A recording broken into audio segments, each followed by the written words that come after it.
आज आपण रक्षाबंधनसाठी स्पेशल अशी थाळी तयार केलेली आहे, जी तुमच्या भावाला नक्कीच आवडेल.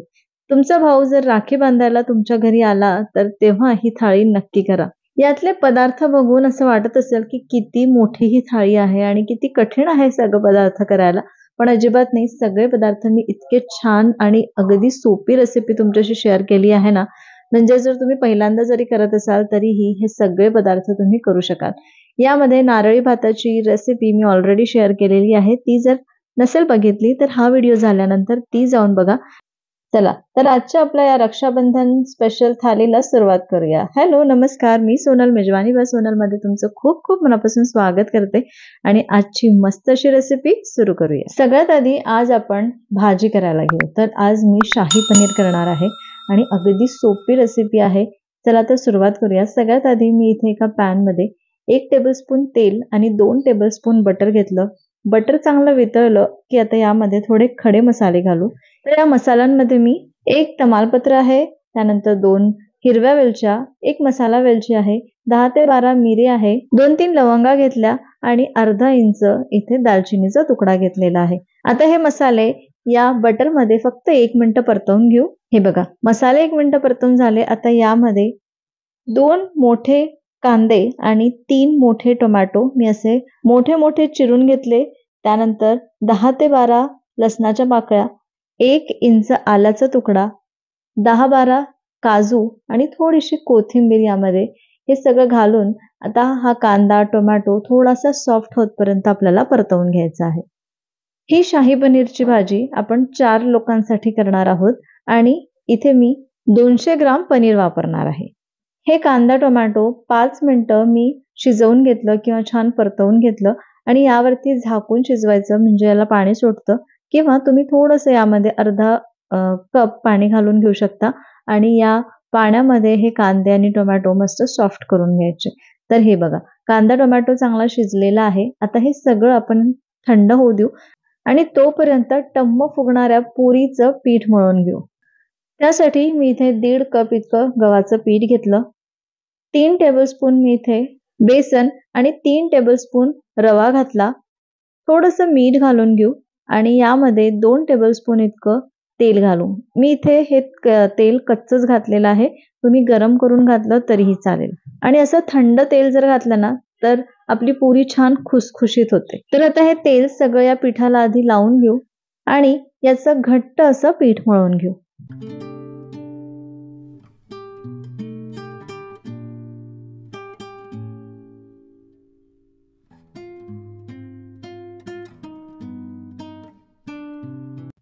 हे बघा, असं घट्ट असं पीठ मळून घेतलेलं आहे आणि आता याला झाकून एक 10 ते 15 मिनिटं बाजूला ठेवू किंवा आपल्या या थाळीमधले बाकीचे पदार्थ होतपर्यंत झाकून ठेवू. इकडे आपला कांदा टोमॅटो जो शिजलेला आहे ना, तो पण थंड झालेला आहे. आता त्याला मिक्सरमधून बारीक करून घेऊ. बारीक करताना थोडंसं पाणी यामध्ये घातलं आणि जितकं शक्य असेल तितकं बारीक याची पेस्ट तयार करून घेऊ. तर हे बघा, मस्त बारीक अशी पेस्ट तयार झाली. आता याला गाळून घेऊ. यामुळे आपली जी ग्रेव्ही आहे ती मऊ मुलायम अशी तयार होते. जर खूप छान बारीक पेस्ट झालेली असेल, नाही गाळलं तरी चालतं, पण जर गाळून घेतलं ना तर खूप मस्त अशी ग्रेव्ही तयार होते, जशी हॉटेलमध्ये मिळते ना त्याच पद्धतीची. तर बघितलं, आपण मस्त हे गाळून घेतलेलं आहे. आता याला फोडणी द्यायची आहे. तर मी या पॅनमध्ये, ज्या पॅनमध्ये मी कांदा टोमॅटो भाजून घेतला होता ना, त्यामध्येच 2 टेबलस्पून तेल घेतलं आणि 2 टेबलस्पून इतकं बटर घेतलेलं आहे. ऑप्शनल आहे, बटर नाही घातलं तरी चालतं किंवा फक्त तुम्ही तेलाची फोडणी दिली तरीही चालेल. पण बटर घातलं की याची चव अजूनच वाढते. शाही पनीर ही शाही पनीर सारखीच लागते. तरी बघा, बटर चांगलं वितळलेलं आहे. आता यामध्ये 2 टेबलस्पून मी इतकं लाल मिरची पावडर घातलेली आहे. ही काश्मीरी लाल मिरची पावडर आहे, त्याने आपल्या ग्रेव्हीला रंग छान येणार. आणि आता यामध्ये ही ग्रेव्ही घालून घेऊ किंवा हे जे आपण पेस्ट तयार करून घेतलं ना ते घालून घेऊ. आणि हो, यामध्ये मी अर्धा चमचा साखर सुद्धा घातलेली आहे. इथे तुम्हाला पाण्याची कन्सिस्टन्सी, म्हणजे या ग्रेव्हीची कन्सिस्टन्सी जशी पाहिजे तसं पाणी ऍडजस्ट करून घेऊ शकता. चवीपुरतं मीठ घालायचं आणि याला छान उकळी येऊ द्यायची आहे. तर हे बघा, मस्त अशी उकळी आलेली आहे. आता यामध्ये 1 चमचा कसुरी मेथी अशी क्रश करून घालायची आहे. त्यानंतर इथे फ्रेश क्रीम घालणार आहोत. जर फ्रेश क्रीम तुमच्याकडे नसेल तर तुम्ही दुधावरची जी साय असते ना ती फेटून घातली तरीही चालेल. तर ही बघा आपली ही मस्त मऊ मुलायम अशी ही शाही पनीरची ग्रेव्ही तयार झालेली आहे. हे जेव्हा शिजत असतं किंवा उकळत असतं ना, ते थोडंसं उडतं, त्याच्यामुळे याच्यावरती झाकण ठेवून 1-2 मिनिटं चांगली वाफ काढायची. तर आपली ही ग्रेव्ही तर तयार झाली. आता यामध्ये मस्त पनीर घालायचंय. पनीर इथे अजिबात तळलं वगैरे नाही, असंच घालायचं असतं. शाही पनीरमध्ये अजिबात जे पनीर आहे ते तळून घालायचे नाही. आता हे पनीर घालून याला 1-2 मिनिटं आपण वाफ काढू आणि आपली ही मस्त अशी हॉटेलमध्ये मिळते तशी शाही पनीर तयार आहे. यावरती कोथिंबीर घालायची आहे, पण आपण सगळ्यात शेवटी घालू, नाही तर ही कोथिंबीर आहे ना झाकून असं ठेवलं की काळी पडते.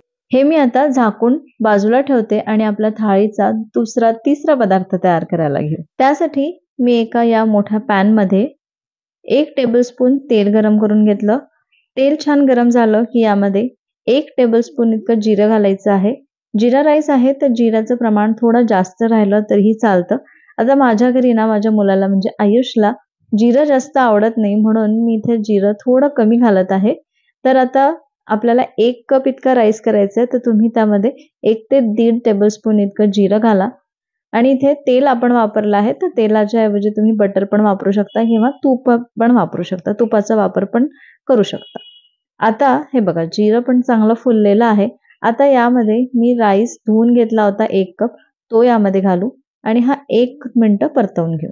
असं राईस तेलामध्ये किंवा तुपामध्ये 1-2 मिनिटं परतवून घेतला ना, की राईस छान मोकळा होतो.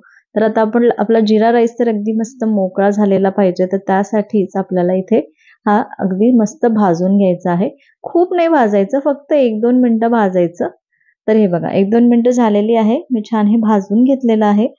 आता यामध्ये आपल्याला पाणी घालायचं आहे. तर थंडच पाणी घालायचं, गरम पाणी घालायची गरज नाहीये. पण जर तुम्हाला आवडत असेल, तुम्हाला असं वाटत असेल की याची चव बिघडेल, तर अजिबात नाही.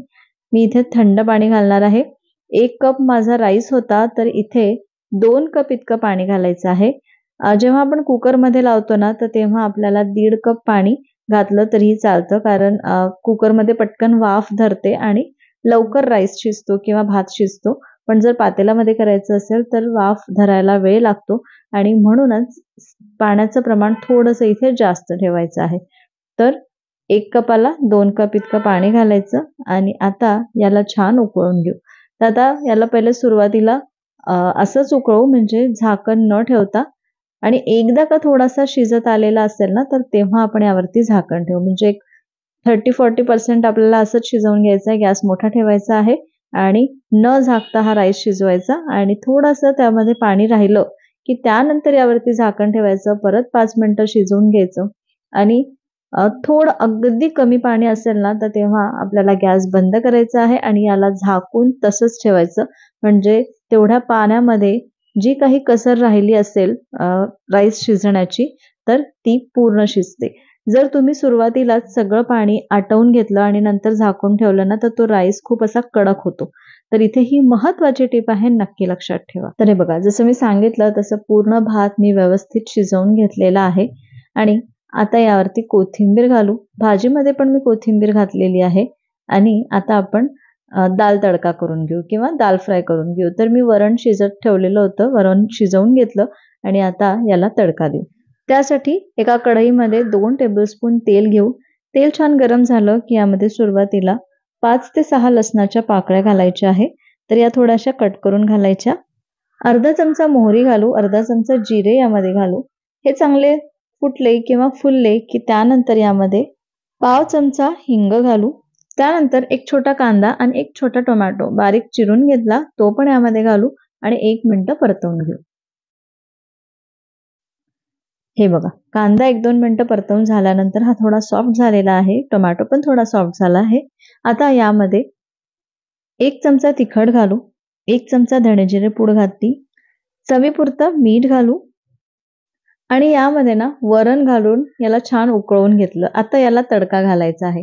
जेव्हा मी यामध्ये डाळ टाकली तर तेव्हा कॅमेरा बंद झाला, कारण खूप हे सगळ्या रेसिपीज करत त्यांना लक्षातच आलं नाही की कधीच मोबाईल बंद झाला किंवा स्विच ऑफ झाला ते. आता या तडक्यासाठी मी इथे थोडं तेल गरम केलं.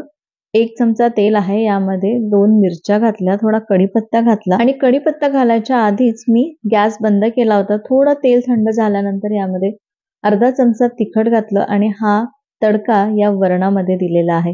तर हे बघा, नुसतं आपलं हे दाल फ्राय किंवा दाल तडका एकदम तयार आहे. वरून कोथिंबीर घालू आणि मस्त अशा लसणाच्या चवीचा हा दाल तडका तयार आहे. आपल्या थाळीचे सगळे पदार्थ तयार झालेले आहे आणि सगळ्यात शेवटी मी पुऱ्या तळून घेतल्या आणि पुऱ्या तळून झाल्यानंतर मी पापड तळून घेणार आहे. तर आज आपण मसाला पापड तयार करत आहोत. तर त्याच्यामध्ये जे काही आपल्याला नंतर मसाले घालायचे किंवा कांदा टोमॅटो घालायचा आहे ना, तर ते वेळेवर घालायचं म्हणून मी थोड्या वेळात ते तुम्हाला दाखवेलच. आणि तुम्ही विचार करत असाल या थाळीमध्ये सोनलने गोडाचा पदार्थ नाही तयार केला. तर खरं आहे, मी गोडाचा पदार्थ तयार तर केलेला आहे, पण या पूर्ण थाळीमध्ये नाही दाखवणार. त्याचं स्पेशल व्हिडिओ घेऊन येणार आहे. तर मी गोडाच्या पदार्थामध्ये रसमलाई तयार केलेली आहे आणि या रसमलाईची रेसिपी पण मी लवकरच घेऊन येणार आहे. तर चला, आपल्या या थाळीचे सगळे पदार्थ तयार झालेले आहे. आता ही थाळी सर्व्ह करू. तर हे बघा, पापड मी तळून घेतला आहे. उडदाचा पापड तळला. त्यावरती कांदा घातला, टोमॅटो घातलेला आहे बारीक चिरून. त्यानंतर वरून थोडीशी कोथिंबीर घालायची आहे. चवीपुरतं मीठ घालायचंय. अगदी थोडंसं मीठ भुरभुरवायचं, थोडं तिखट भुरभुरवायचं. त्यानंतर वरून मस्त शेव घालायची आणि हा आपला मसाला पापड पण तयार आहे. तर बघितलं ना, किती सोपी ही थाळी आहे. ही थाळी संपूर्ण करण्यासाठी थोडासा वेळ लागतो, कारण जर तुम्ही गोडाचा पदार्थ तेव्हाच केला तर. पण जर तुम्ही गोडाचा पदार्थ वगैरे आधी करून ठेवला, तर मग तुम्हाला ही थाळी करायला जास्त वेळ लागणार नाही. 1 तासामध्ये ही थाळी तयार होते. तर मी तुम्हाला एक किस्सा सांगते. माझ्या भावाचा आणि माझा सांगते. तर एकदा मी त्याला विचारलं, की "काय रे, काय खाणार आज? मी काय बनवू तुझ्यासाठी?" तो जेव्हा माझ्या घरी आला होता तेव्हा. तर तो बोलला, की "पनीरची भाजी बनव, दाल तडका बनव, त्यानंतर नान बनव आणि छान गोडाचं काहीतरी मस्त गोडामध्ये काहीतरी बनव आणि जीरा राईस वगैरे राहणारच आहे." तर म्हटलं, "ठीक आहे, बनवते." आणि तेव्हा तर मी काही बनवलं नाही, कारण इतका वेळ नव्हता. पण आजची ही जी थाळी आहे ना, ही स्पेशली तुझ्यासाठी बनवलेली आहे मयूर. तर या रक्षाबंधनसाठी तुम्ही भावाकडे जाल किंवा भावाला तुमच्याकडे बोलावलात, तरी पण ही थाळी किंवा असा स्वयंपाक करून त्याला वाढा. त्याला खूप आनंद मिळेल. आजच्या या इतक्या पदार्थांपैकी कुठली रेसिपी तुम्हाला आवडली किंवा कुठला पदार्थ तुम्हाला आवडला मला कमेंट करून नक्की सांगा. आणि रेसिपी आवडली असेल तर एक लाईक करा, जास्तीत जास्त शेअर करा आणि अजूनपर्यंत चॅनलला सबस्क्राईब केलं नसेल तर प्लीज सबस्क्राईब करा. पुन्हा भेटते अशाच एका मस्त रेसिपी सोबत उद्या दुपारी 2 वाजता. तोपर्यंत बाय बाय.